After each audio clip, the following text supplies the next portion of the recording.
गोविंद देशिकम् उपास्य शिराय वक्त्याम् तस्मिन् स्थिते निजमाग्नि विदेहमुक्त्या अद्वैत्य भाष्यम् उपकल्प दिशो विजीत्य काञ्चीपुरे स्थितम् अवापतः शङ्कराय पुराणानाम् आलयम् करुणालयम् नमामि भगवत्पाद शङ्करम् लोकशङ्करम् अपार करुणासिन्धुम् ज्ञानतम् शान्तरूपिणम् श्रीचन्द्रशेखरगुरुम् प्रणमामि मुदाम्यहम्.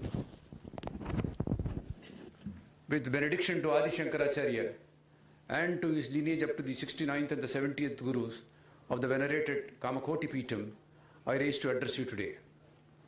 It gives me great pleasure to associate myself with this pleasant and solemn function organized this evening to commemorate the 117th birth anniversary of Pujya Sri Chandrasekharendra Saraswati Swamigal, the 68th Acharya of this venerated Peetham. The Shankara Netralaya has always associated itself with the sage of Kanchi and all the causes that were dear to him. Unfailingly, it has celebrated the advent of the sage onto this earth each year. An occasion like this is one of joy, mirth and glee, of nostalgia down the memory lane as to how an ordinary boy from an obscure village was converted into a saint extraordinary who tread this earth for 100 long years and ever remained a beacon of light. Like the lighthouse that beats no drum and sounds no gong, and yet to the mariner in the distant sea experiences its friendly light, so too was the sage of Kanchi, who radiated his blessings all around. During the 87 years of his pontificate of the Kamakoti Peetham, the Peetham reached dizzy heights of spiritual supremacy.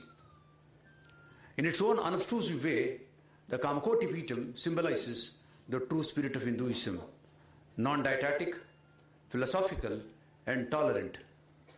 With his aura, credibility and authority, the sage remained the center stage of the cultural and the religious renaissance of this country during the 20th century. This master of masters was like a lambent light who rekindled the spirit of the nation and brought forth a renaissance in many fields of religion, thought and practice. He taught mankind groping in the dark as to how to journey to a higher destiny despite all these strides in science and technology. He was the voice of eternal India. He attained his Videhimukti on the 8th of January 1984. Such was the power of his presence that not only a few of his devotees who filed past his mortal retains, people from all walks of life, from all shades and hues, came to have a last glimpse of the sage before he was departing from this earth. In fact, a namaz was held in the dargah next door, and 500 of the faithfuls marched into the mutt to pay their obeisance to the Jagat Guru. When Dr. Badranath invited me to come over to speak today, I was a bit diffident. I had come across into this institution several number of times, and on equal number of times to celebrate the birth anniversary of the sage of Kanchi. I have spoken enough about the sage, of his life and times and of his contributions, and to the cause of Sanatana Dharma, for which he lived all through his 100 years. And therefore I was wondering, what is it that I can speak which will be different than the ones that I have spoken from this platform all along? And then he said, for a change, you can be assured that there shall be some of my students over here in the audience. And the moment I heard that there are going to be some young minds over here, I could not resist accepting this invitation. It is one thing to do physical energy and regulate your food, to tone your body and keep yourself fit and remain young. But I think the easiest prescription that one can have to remain young is to remain in the company of the young. And therefore, who could resist the opportunity, the privilege to be amongst few of the youngsters who are going to be over here to share thoughts about the sage of Kanchi, and more importantly, to draw inspiration from the energy that you all have and the way you shape your careers to meet the challenges of this competitive world. And therefore, I shall certainly speak about the sage of Kanchi, because today we are celebrating his 117th birth anniversary. But I shall come to that at the end of the address. I shall speak to you something which he loved, something which he cherished, something which he espoused, something that was dear to him, namely the Hindu religion itself.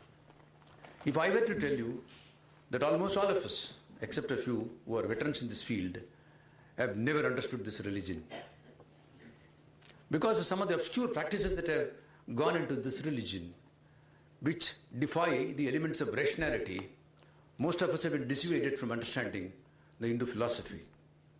Hinduism is indeed a way of life. And if today I have chosen to speak to you on life itself, it is essentially those components of life that Hinduism gives to us. And let me preface by saying, all religions in the world are the same. In practices relating to worship of God, or speaking the truth, or even love and hate, all the religions have the same philosophy. It is only in relation to some doctrines which are based on the outcome of the experience of the founders of that religion, or those who perpetuate that religion, or those who practice that religion, and more importantly, those who have taken those religions to greater heights. It is those experiences that get into the gamut of those doctrines that make differences between religions. Otherwise, these religions are one and the same.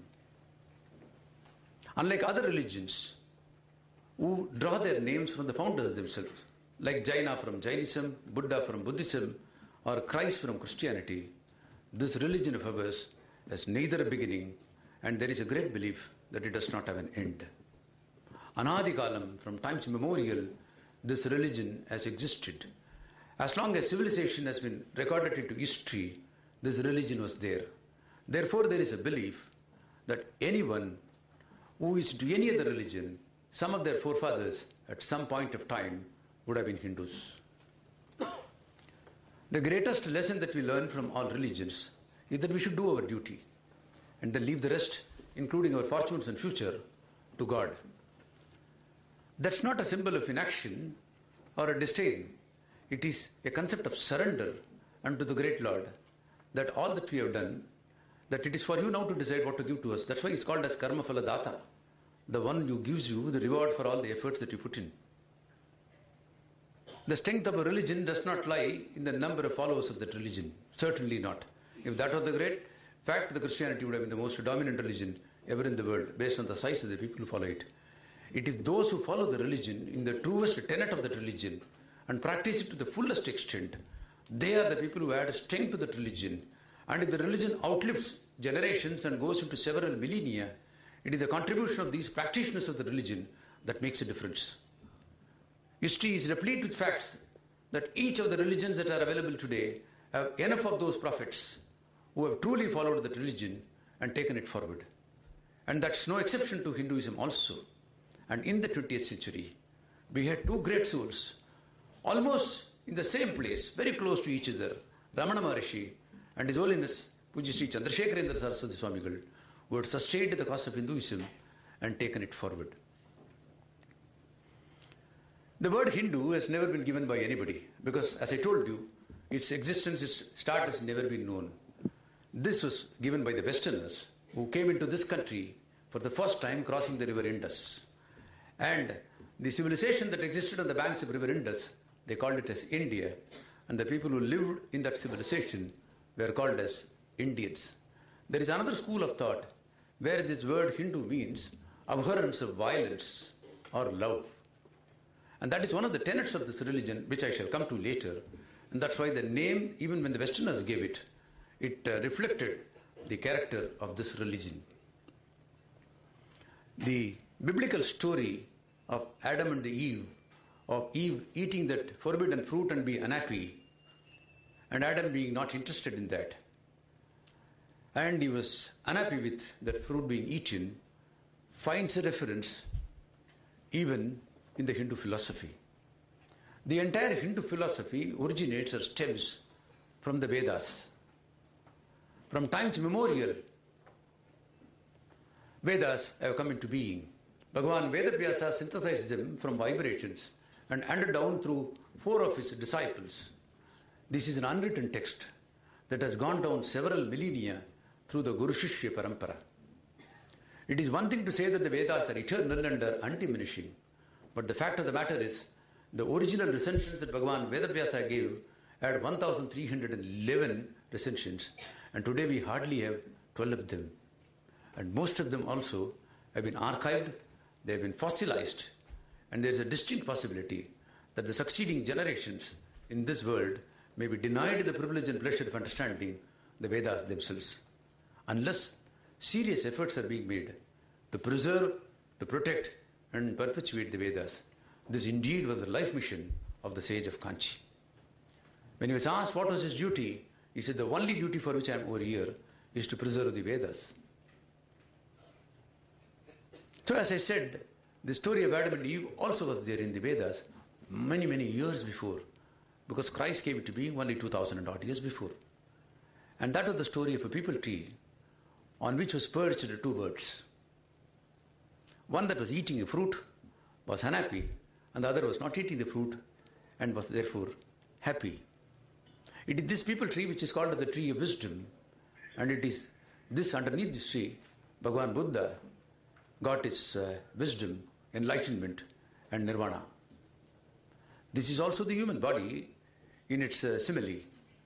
And into this body, the like of these two birds that have been described got entangled into the human body, the Jivatman and the Paramatman. The Jivatma is entangled into the limbs of the body, and because of the forces of Maya has got its desires and attachments.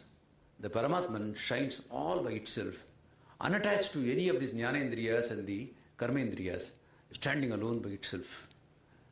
The Jiva, therefore, since it's attached to the body, is perishable. It decays with time. With influx of time, it destroys itself. But whereas the Paramatman is eternal and remains, this is the core of Hindu philosophy. The Lord himself says in Bhagavad Gita, describing it to our level of understanding as to what this can be, when he says about the soul, Nainam chindati badrani, Nainam dahati pavakaha. It's not cleared by even fire, nor can it be drifted away by even wind. And then he goes to explain the concept of the soul by saying, Vasamsi jirnani yada vihaya, navani grinnati naroparani.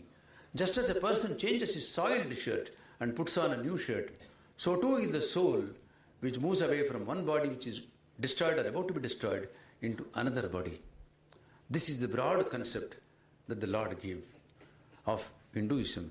The basic stem on which the Hinduism stands is based on the concept of Aham Brahmasmi, which again comes from Vedas, that I am the creator. There is a reference in Brahmasutra Bhashyam which says that the Lord is the creator. Therefore, by induction and logic, if I am the creator and the Lord is the creator, then I am the Lord. Aham Brahmasmi, therefore, would mean I am God myself. If I were to advance this doctrine that I am God myself to all of you, 99 out of 100 will dismiss the thought by saying either he is mad or he is arrogant and abrasive, that he has arrogated to himself the powers of the Lord. This is the greatness of this religion. Aham Brahmasmi, I am the Lord myself, is the essence of this religion.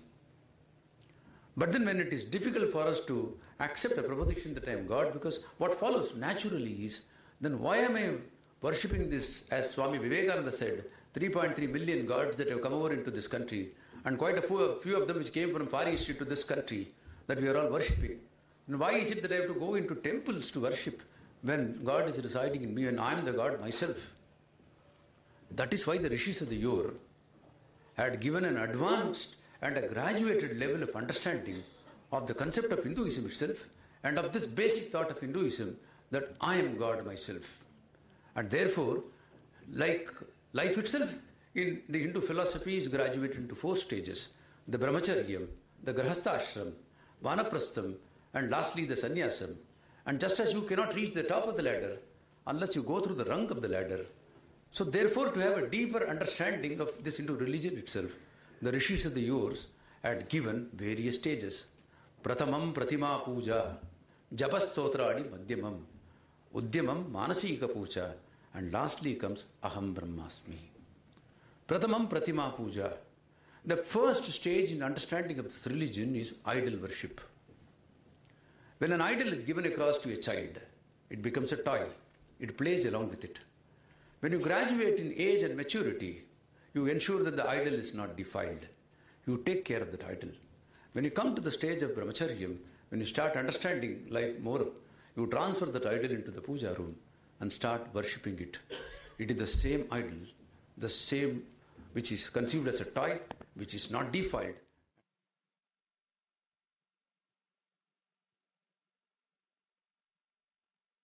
It is therefore by impregnating life into that idol that you can experience divinity. And what is the highest form to which you can go here? Acharya Goswami Tulsidas says in Ramcharitramanas, Yayasa Dravam Dravati, by which even that idol God will melt. That is the extent of bhakti that should have. Then you have graduated from this stage of understanding the Lord Himself. So that level of bhakti, that level of attachment to the idol when it comes, then you have moved on. The second stage is Japasotrani. This is the Nama Sankirtana component of it, where you use your vocal cord to sing glory of the Lord. And then you start realizing Him. For Taimanavar, it is said in Tamil, Urugi Urugi Aikyamanar. He went on singing in the glory of the Lord and got himself merged into the Lord Himself. Therefore, this is a stage where several people have gone through this marga and attained salvation, be it Tukaram, Namdev, or Janabai from Maharashtra, or Purandaradasa, or Basavanna from Karnataka, Jayadeva from Andhra Pradesh, or Tirumular, or Jnanasambandar, or Upper, or many more from Tamil Nadu and many more parts of the country who have used the Bhakti Marga. Kalau Bhakti Reva Gariyasi. In Kali Yuga, this is the most important, the easiest form of salvation, that you sing in the glory of the God and absorb yourself into this stage. And in Kali Yuga, both the first and the second stage are practiced together. The idol worship, along with the Namasankirtanam, comes together. Once you have reached the pinnacle of understanding of Lord through the glory of singing in praise of Him, then the external objects do not become of any consequence to you. That idol is non-existent in your mind. You are not able to perceive that there is something before you. Then you start looking inwards.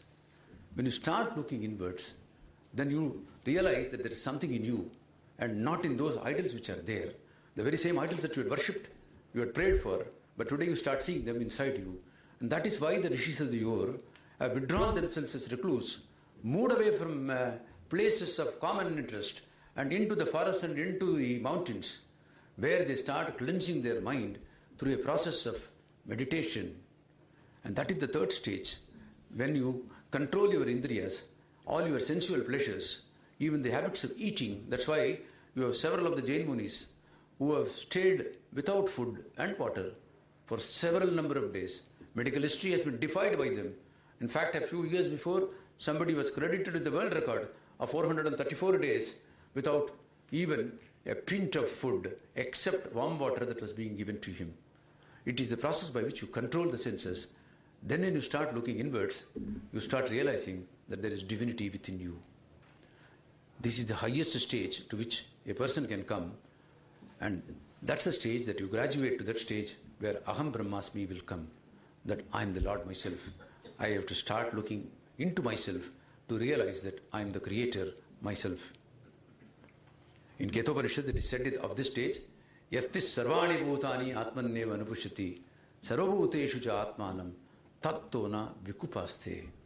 He who sees himself in others and sees others in himself, he does not hate anyone any longer. Because he knows that if there is divinity in him, there is divinity equally in others. The only thing is the extent to which the divinity in others would not have been manifest, that the jackals in them have not come forward or the heights in them have not been suppressed. The extent to which the divinity comes forward is based on the conduct of the person himself. But the fact remains that there is divinity in every person. And that is why you reach a stage in life where you know that there is divinity in other person, therefore I don't hate anyone. Everyone is equal. This samabhava will come at the highest stage of understanding of life itself. And that stage, the sage of Kanchi reached very early in his life. It is by his inwardness, by cleansing himself. And later I shall speak to you as to how he used, like Mahatma Gandhi, fasting as a medium to cleanse himself, cleanse his thought and cleanse his mind and purity, that he reached this stage in life. So this is the stage up to which you come. In the first stage itself, when you come to the first stage, which is idol worship, to which all of you belong to and which we also belong to, it was Adi Shankaracharya, 2515 years before, formulated the Shanmata Sthapanam, the Prasthapanam, the 6 schools of worship. He said, it is necessary that these idols are identified. Therefore, you are able to have the idols of your choice, the worship of your choice. Therefore, he brought the 6 schools of thought, the Shaivam, the Vaishnavam, the Shakti, the Ganpatyam, the Kaumaram, and the Surya. And then it was Shankara whose philosophy said you can give n number of names to the deities. That is why Lalita Sahasranamam. And the Namavadi itself is 1,000 names for the Shakti itself, goddess herself. Therefore, you give any name that you want. This is very unique to Hindu philosophy and Hindu religion, that you can give to the idol any name that you want, the one that is convenient to you to understand the divinity of the idol itself. And therefore, you start experiencing divinity in your own manner, and not in the manner in which it is conditioned by a particular religion. This is of this religion, which is non-existent anywhere else. Once having come to this basic understanding, therefore, the next question that comes to is, where do you look to God then? We look up to the sky most of the time and say, where is the abode of Shiva? Where is the abode of Vishnu? Oh, I need you now because I am in distress. And Sant Kabir says, Dukh mein sabiran sab kare, sukh mein kare na koi. Sukh mein sabiran sab kare, to dukh kaha na hoi. It is only in times of adversity that you remember God. And when you are in prosperity, you don't remember Him. Just put the cycle the other way around. When you start remembering Him in times of prosperity, then that adversity will never come to you, he says. And therefore, when you look upwards, there is nothing there. It is all imaginary. Of the abodes of Lords being there up in the heavens, imaginary. And the Lord Himself says, as a proof to where God is, to Narada he says, Naham vasami vaikunte yoginam hridayena cha mad bhakta etra gayanti tishtami tatro Narada. O Narada, I don't stay in Vaikuntha, there is no Vaikuntha. I don't even stay in the hearts of hermits. Mad bhakta etra gayanti, where my devotees celebrate life. Gayanti should not be seen as simply as singing, it is celebration of life. There I remain, says the Lord. Tishtami, there I sit, I am there, he says. And what is the celebration of life? There is a school of thought in English, which is a very interesting concept. It says, sound when stretched is music. Body when stretched is dance. Mind when stretched is meditation. Life when stretched is celebration. When you stretch your life, go beyond the call of your duty. Look up to things which are beyond the normal potential in you. That's the time that you will reach the zenith of what you are capable of doing, and that is celebration. And once you celebrate life, the divinity will be present in you. The Lord is described as Ananta Kalyana Guna Sampannaha, one who is endowed with all auspicious qualities. So by corollary and logic, if a person is endowed with all auspicious qualities, the Lord should reside in him. The Shastras themselves are saying, Udyamam sahasam dairyam buddhir shaktir parakramaha shatate yatra disyante devopi tatra disyati. When you see these 6 qualities, Udyamam, sahasam, dairyam, buddhi, intellect, shakti, strength, parakramaha, valor, when all these things are there in a person, the Lord stays there. So where do you look for a Lord? Where is this God? We look into ourselves. Look into these people who have started looking inward to see that Aham Brahmasmi, I am the Lord myself. And these people who are endowed with all these qualities, and in them we see God. That brings me to the next concept. If God resides in me, I am God myself, where is the need for me to go to temples? What is the special about temples that we are going to temples? This is basically because in the first stage, the idol worship stage into which we are in, we are an imperfect world and we are imperfect persons because we are not graduated to the level of understanding that the Rishis of the yore had given. Therefore, it will not be possible for us to impute that prana pratishtha, that life into the idol, to the extent that it is required for us to sustain our belief that this idol itself is God. Whereas, in the temples, by an Agama Shastra, by a carefully orchestrated, oriented scheme of worship, a Mahakumbhabhishekam is performed, a Ashtabandhanam is provided to the Lord, And then there is a 24/7 ritual and a performance which is being done day after day, month after month, and year after year. Then you are able to experience divinity so easily when you go there than what you would get in the environment in which you are present in your houses.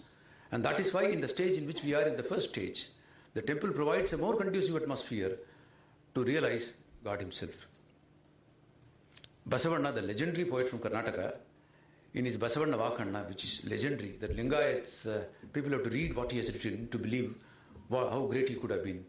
In chapter 820, Basavanna says, "O Shiva, the rich can build temples for you.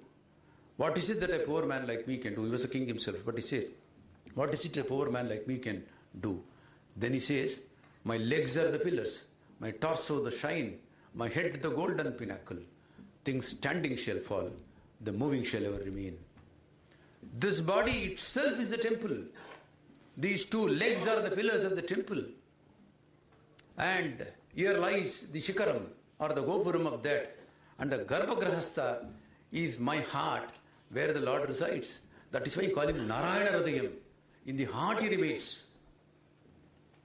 And therefore I do not look beyond myself. If I were to experience, if I come to that stage of believing in God, that here lies the God himself. That you can create a temple within yourself.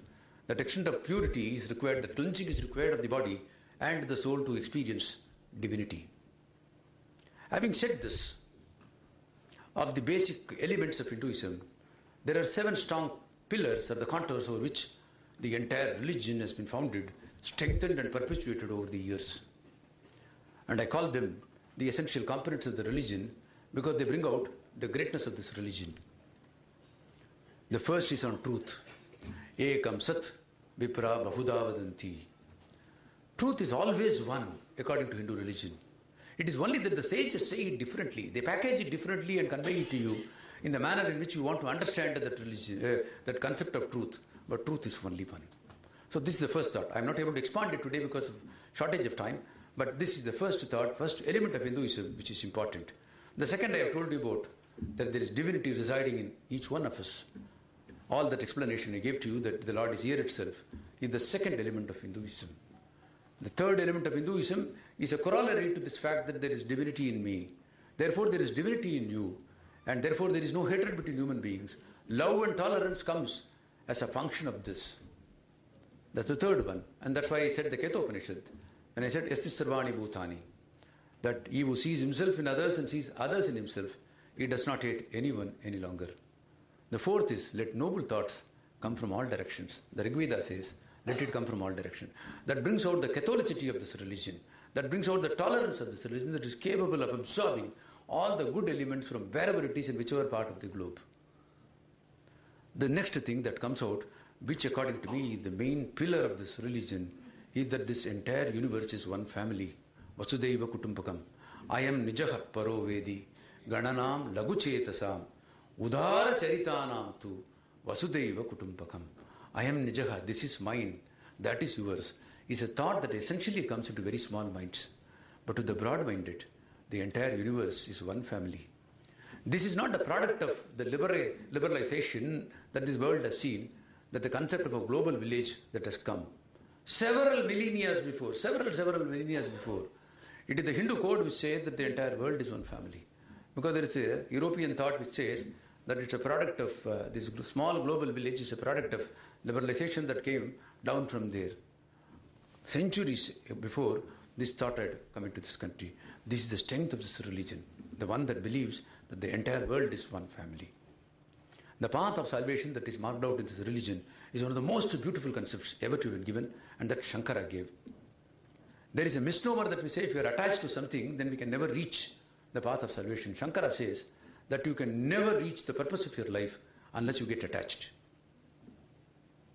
He says, Satsangatve Nissangatvam, Nissangatve Nirmohatvam, Nirmohatve Nischalatatvam, Nischalatatve Jivan Mukti. From attachment will come detachment, from detachment will come the equanimity of the mind, and from equanimity of the mind will come the liberation of the soul.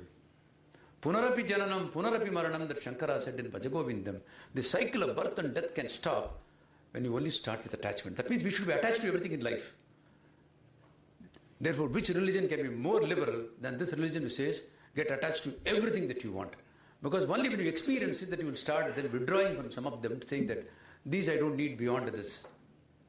So it all starts with attachment. There is a concept which is a very big concept which cannot be described in a situation like this. That is the part and the whole. The part is bigger than the part is part of the whole, and the whole is part of the part. Is something which is unique to this religion. Purnamadaha Purnamadam Purnasya Purnamadaya Purnameva Vashishyate. That is one of the other components of this religion that brought strength to this religion over these several millennia and enabled it to survive over the test of time. Now, as I promised, I shall come to the last leg of my address on the sage of Kanchi himself. We should be grateful to gods, for it was during our times that the sage of Kanchi tread this earth. To most of us who have seen him, worshipped him, experienced him, prostrated before him, he was a true Jivan Mukta, a liberalized soul, one who was far, far away from the bonds of this universe. And to most of us who have seen him, we had seen, as once Rudyard Kipling said, generations to come will scarce believe that such one as this in flesh and blood had walked this earth. He said about Mahatma Gandhi, but to all of us who would have seen, was it ever possible for a saint to live the life that he led? He had no wants. When we were with Dr. Badranath, he said in the shed, Vaidyanathan said, in my house shed, the Mahaswami held his puja and camp. All the cow dung sheds, all the motor sheds, all those exclusive areas where you and I will never go, became the abode of the sage of Kanchi. And all his lifetime, the sage practiced austerity, simplicity, and great lofty thoughts. It is very difficult for me to encapsulate before you the greatness of the saint in an address like this. But if I were to tell you, for the young people over here, that he was not an ordinary person, I can give you a few thoughts. He knew 17 languages. Almost all the Indian languages he could speak. And with ease he could speak. And he could speak enough of French, Hebrew, Spanish. And that will make you Russian. There are enough stories as to how Russians were floored by him when they came and started speaking something and they got the reply in Russian. For a person who had gone only up to the second form is equivalent of 6 years of age in school. He could speak virtually all the languages of this world. And therefore he could reach out to the hearts and minds of people because he could speak their mother tongue. And that does not come to ordinary persons. You and I are not endowed to even know those languages. Even if you attempt to do that, I don't think this one lifetime is adequate for us to learn so many languages. But I shall bring out for you at least 2 instances in his life which bring out what this sage was all about. There is a practice in the Matam, all over the country, in the Hindu philosophy, that on the Mahashivaratri day, the Lord also fasts. Just as ordinary mortals and devotees fast on that day, the Lord also does not take any food. But the 4 kalas, the pujas which are being done from the evening till the next morning, all through the night, the prasadam is offered to the Lord. And immediately after it is being offered to him, it is put back out of circulation. In the Kanchi Mutt, there is a practice of digging an earth pit behind the puja mandapam. As soon as the kala is over, the prasadam as it is offered to Chandramaulishwara is brought and dumped into the pit. The first kala, the second kala, the third, and the fourth is the Mahadiparadhana, the last kala where it is dumped, and then it is filled with mirth and is offered to Mother Earth herself and to nobody else. On one such occasion, when the sage of Kanchi was performing the Mahashivaratri puja, the first kala food was dumped into the earth pit. And there was a para. Para means security guard, the man who will wait there to ensure that nobody touches it. There was a dog in the mutt which saw that food was dumped there. Naturally, its instinct was to go near it and eat. And all it got in return was a big stone with which it was hit. The dog cried, and the cry came within the visibility of listening of the sage of Kanchi who was performing his puja. Mahashivaratri is kashta maunam, therefore he cannot speak. He completed the 4 kalas, and early morning after the Deeparadhana was over, that day he gave a new dictum to the Mattam to say that the curd rice, which is offered to the Lord at the last of it, after the sambar rice is given to the Lord, the curd rice also is given. He said this should first be offered to the dogs of the mutt. And from that day started the practice of offering this rice to the dog. And this was a very unique dog. The one that ate the prasadam of Chandramonishwara used to accompany the sage all during his yatras. The moment the cycle rickshaw used to start, exactly underneath the cycle rickshaw the dog will go. The pace at which the dog will move will be the same pace at which the cycle rickshaw will move. And once the rickshaw comes to a town and the sage goes into the town, the dog will vanish, only to come back exactly at the time that the yatra commences again. And one such day, after I think it was 15 years, I don't know exactly, 14 or 15 years, the dog passed away. And that day the sage observed Kashta Maunam. Why I have said all this is that you and I believe that there is divinity in us. But the level to which he has reached, he says there is divinity in every being. Every creation of the earth has got divinity. And that he was able to espouse through this simple act, which became part of a religious dogma of not offering food to anyone, that it came to the privilege of the dog to take it. Not even on the day, on the Mahashivratri day as well. The second brings out his compassion. It was the year 1946. That was late in the evening.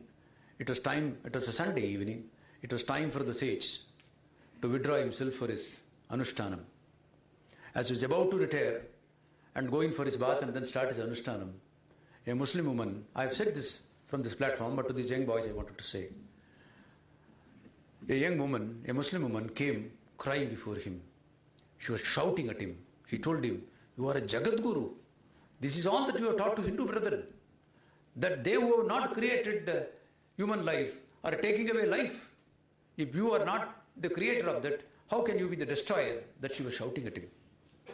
For a moment, the inner equilibrium of the Mahaswami was disturbed. And he went into silence. And then he felt, if I cannot do anything to address this wail of this poor Muslim woman who lost her husband in the partition war prior to independence, 1946, if you remember, there was a lot of Hindu-Muslim riots all over the country. And this poor lady lost her husband in Tamil Nadu thanks to that mindless aggression that took place between the Hindus and the Muslims. Then he thought to himself and said, if I cannot do anything to address the wail of this woman, the least I can do is to give up food on this Sunday evening. And for 48 long years, not 46, 1946 to 1984, for 48 long years, he abstained from food on the Sunday evening. For that soul that passed away for no fault of his, for the larger cause of Hindu-Muslim unity, for the cause of humanity. In fact, in all his addresses, the saint used to quote the Mahabharata, Panche Ahani Shashteva. If a day were to be divided into 8 parts, a Brahmin should eat only in the 5th or the 6th part. That is the Brahmin of those days, not the Brahmin of these days. Brahmin of these days eat in all the parts. Might be if you can create some more subdivided parts, they can eat then also. In the 5th or the 6th part, the Brahmin is expected to eat a morsel of food. Morsel is only this much of food. Aparigraha, his non-possessiveness is the greatest virtue of a Brahmin. That means he will not possess anything in life. And that's why he has to go through the suffering, because he is ordained to suffer and therefore deliver panacea to the hills of others. In one pretext or other, the sage also used to go through the same. He will spring in some new thought and say, today I am going to abstain from food because of this. That was a process of cleansing, as I said before, as to how it came. This is the greatness of the Jagat Guru, whose birth anniversary we are celebrating today. My generation has let this country down. We have never realized our potential. We never believed that we could do it.